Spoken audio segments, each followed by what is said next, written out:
Welcome to another episode of Void City Reviews. I'm Toast. I am Dan. And today we're looking at pair of figures from Vagrant Story, a game that I was a huge fan of back in the 90s, early 2000s. This is from Square Enix and their Bring Arts line. It's pretty cool. I know nothing about this game whatsoever, so I will be learning a lot today. I think that's true for a lot of people. Just like you, the audience. So this will be story time with Toast and a look back through the ages, I guess. So some early video games. I mean, those are some of the best ones, right? So let's dive right in. All right, so the story is that my friends and I played this game a lot. We were huge fans of it, and I don't think, at least I, have met anyone else that has played Vagrant Story. It must not have sold very well, because Square has remade every game for every system. But not this one? They re-released a digital version, I think on PS3. So I rebought it, and then loaded it up one time, and I'm like, oh, these polygon counts, yikes. I think a lot of that game existed in my imagination. I know graphics don't always make the game, but PSOne had a lot of work to do sometimes. Well, everyone looked like rectangles and squares. It was doing a lot of new things. So yes, this was a PSOne game. Huge fans. We played it a lot. Yes, this is Ash and Sydney. Ashley's the main character. Sydney is the main villain, and then there's a couple of other characters as well. But I think they did a really good job capturing. I mean, there's a ton of detail on this. Yeah, I've never seen these characters before, but I was very impressed right off the bat by the sculpts and the paint detail, and just all the little pieces stuck on here that are extra sculpted parts stuck on after the fact. It's not all just one piece. There's a lot of work that went into these, especially being how small they are. These are some really small figures. Looks like his butt's showing for some reason. So from the front, there's like 3 layers of clothing there, and from the back, that is a weird He's just clothing got choice. Underpants, just bright orange underpants. And unless something didn't get painted, that is a very weird clothing choice. I couldn't tell with the polygon count what it was, but he's also got these hair wisps. Yeah, streamers hanging off, suspenders. I think once you hear that Square made it, it makes a little. They have more a definite sense. style. Oh yes, that is recognizable across all of their games. So then Sydney has huge Edward Scissorhands fingers and this sort of heartless feet. So there is, I mean, it's all dark, but there is some sculpted detail in his pants too.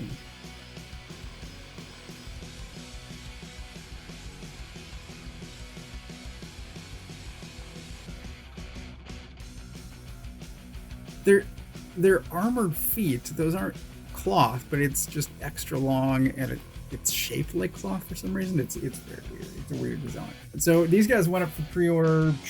I don't remember when. A long time ago, and then they were delayed because of everything being delayed. But they came in recently, and I had to pre-order these because I think about this game 20 plus years later. But these guys went up for pre-order. I was very surprised. Bought them. They are the pair. It's a 2-pack, and there's a ton of accessories that we're going to look at in a minute. But it's $200. They are small and expensive. But wow. I think this is the only Vagrant Story toys probably that are ever going to be offered, so I got them. I guess they know there's going to be a pretty select small audience that's just going to need to have them, so wow. Yeah. So what kind of accessories do they come with that justify that happening? Well, I'm seeing like almost NECA Ninja Turtle in disguise levels of trays full of accessories here. So there are 2 trays of accessories. Most of this one is taken up by stands. So they each come with a stand. And then they have a ton of the weapons. They each come with additional hands. Here we've got kind of grasping hands. These are for Sydney. They come on these nice trees. So they stay together. They keep the correct shape. I think this is a trigger hand for a weapon that we're going to see in a second. And we've got the same sort of thing for Sydney. Here you can see the full extent of his claw hands. And some closed fists for him. So these two are crumpled tip. fists, and these two have a hole in them to Like a holding like a hold a sword. weapon. It's very dark, but you can see a hole there. So holding hands and fist hands. And some of the things that they hold, we've got this giant sword. And when I say giant, like it is nearly as tall, but it is incredibly well painted. Some nice sculpted detail on there. That sword is a good thing they come with stands, because I'm pretty sure that would make this dude fall over in a second. Depending on posing, maybe. Huge. There is a crossbow, but there's not really a trigger. So it's interesting. No moving parts on it, but it is once again well sculpted. Not as well painted as the sword. Smaller sword, again, really well designed. There is a nice dagger. Very nicely sculpted. Lots of detail on the blade there. So this goes with Sydney. Oh, it does? Well, looks like it matches all the details on this guy's outfit, though. Both of these two. It does say that the trigger hand goes to the crossbow. There is another sword. And the sword, this one also, this is super shiny. This one looks like, Oh, wow. brushed steel or something. This is also for him. And then there are two alternate heads. I don't know how different they look.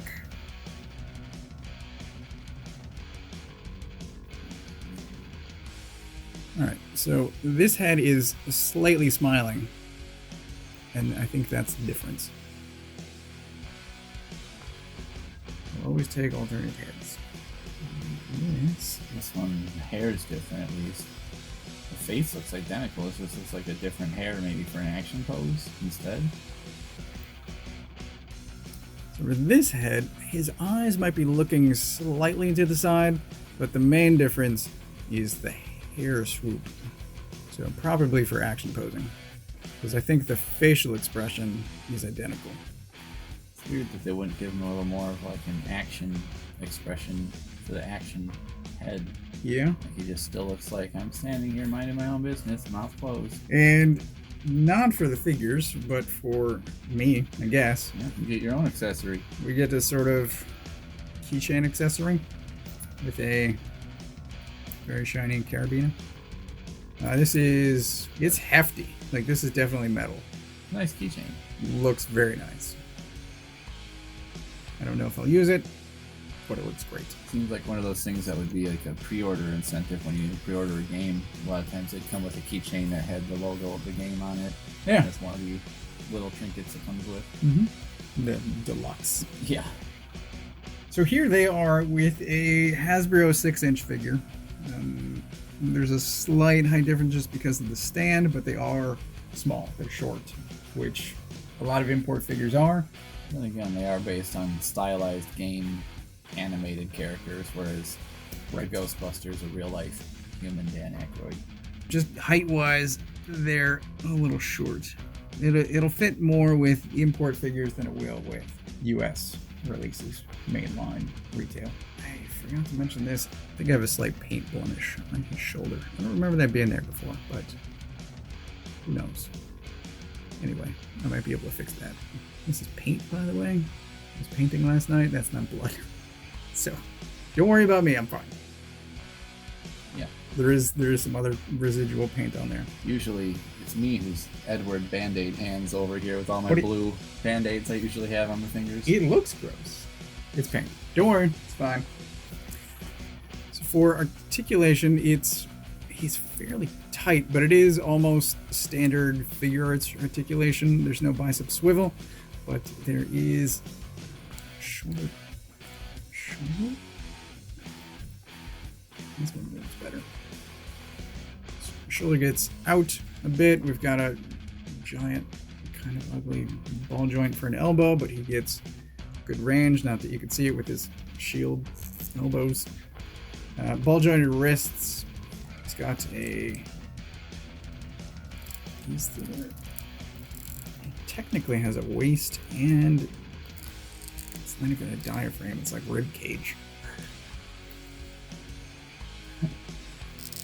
And then the hips get pretty good forward and back.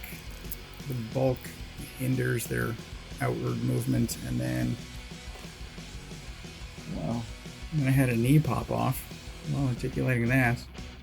Is that what just happened? Yeah, I just had his patella just came shooting off of his body.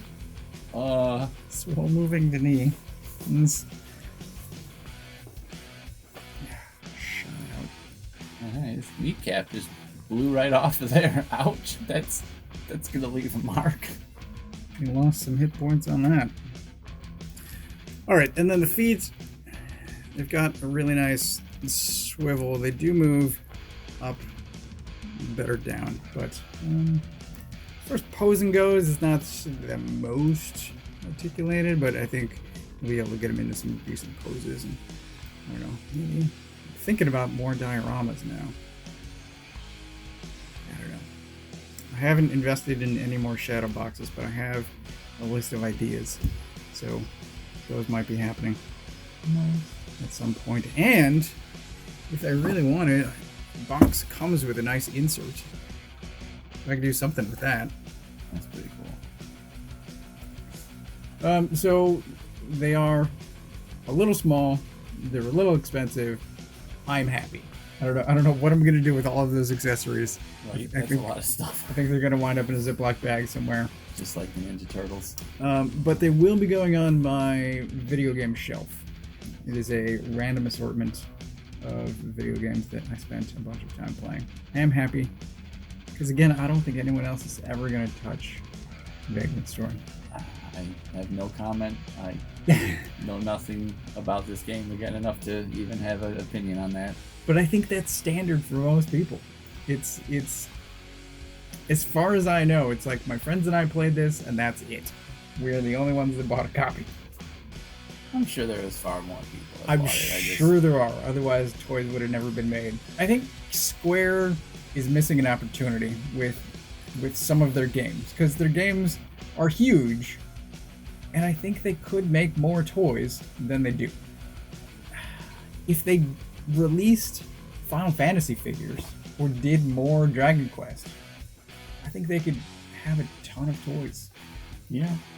And people would buy them. There'd be an audience for them. I agree. Now I'm running out of things to say. Do you have any last thoughts?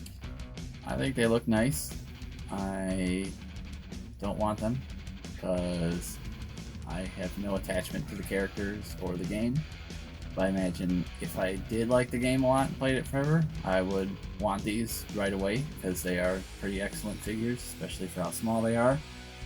And even with kneecaps that come flying off, you just put that thing right back together, so it seems fine. So either way, it's a piece that it's not actually broken, which is nice. I thought straight up his leg just snapped off. So it was a surprise though, for sure. Was.